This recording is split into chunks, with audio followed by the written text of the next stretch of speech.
Bakıda Dövlət Turizm Agentliyi və Asiyada qarşılıqlı fəaliyyət və etimad tədbirləri üzrə müşavirənin katibliyinin birgə təşkilatçılığı ilə AQM ölkələrində dairəvi yaşıl turizm mövzusunda beynəlxalq konfrans keçirilir. Konfransda AQM katibliyinə yanaşı Türkiyə, Qazaxıstan, Qırğızıstan, Tacikistan, Rusiya, Monqolistan, Hindistan da daxil olmaqla üzv dövlətlərin nümayəndə heyətləri iştirak edirlər.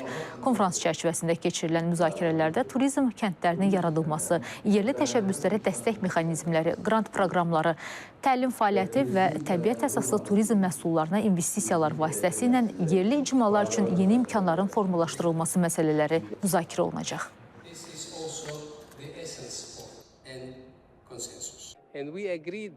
Biz razılaşdıq ki, turizm həqiqətən də təkcə iqtisadi fəaliyyət deyil, turizm həm də etimad quruculuğu tədbiridir. Ona görə də inanıram ki, burada, Bakıda keçirdiyimiz konfrans çox aktualdır. Xalqlar, insanlar və müxtəlif mədəni keçmişə malik nümayəndələr arasında daha yaxşı anlaşmaya böyük töhfə verir. Mütəxəssislər dairəvi turizmin nə demək olduğunu izah edəcəklər və onlar turizmi, sülhü və etimadı təşviq etmək üçün hökumətlərimizə nələri tövsiyə edə biləcəyimiz barədə razılığa gələcəklər.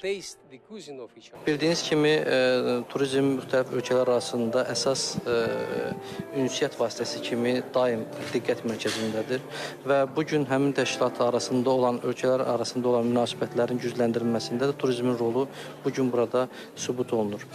Konfransın deməli birinci gündə panel çıxışları zamanında xüsusilə turizmin bu istiqamətdə həm iqtisadiyyata, mədəniyyətə, ətraf mühitə və icmaların inkişafına önəminə toxunulacaqdır. Turizmin yalnız turist sayı ilə deyil, eyni zamanda və onun bu istiqamətlərə gətirdiyi faydalar müzakirə olunacaqdır.